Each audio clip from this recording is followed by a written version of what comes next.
अस्सलाम वालेकुम। इस वक्त योम पाकिस्तान और 14 अगस्त के हवाले से मैं अपना एक पैगाम अपने पाकिस्तानी भाइयों को देना चाहता हूँ कि 14 अगस्त के सिलसिले में कम से कम अपने घर के ऊपर झंडा ज़रूर नस्ब करें और पाकिस्तानी होने का सबूत दें।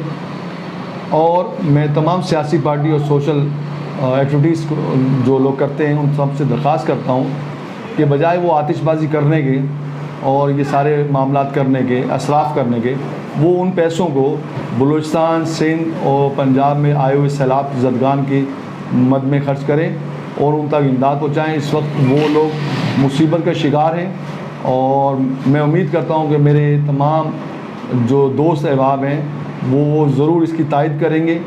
आप किसी न किसी NGOs के ज़रिए किसी न किसी तरीके से उन सैलाब ज़दगान तक इस इमदाद को पहुँचा सकते हैं। इस वक्त वहाँ बहुत बुरा हाल है और मैं तमाम पाकिस्तानी दोस्तों से ज़रूर दरख्वास्त करूँगा कि वो इसमें तवज्जो दें। पाकिस्तान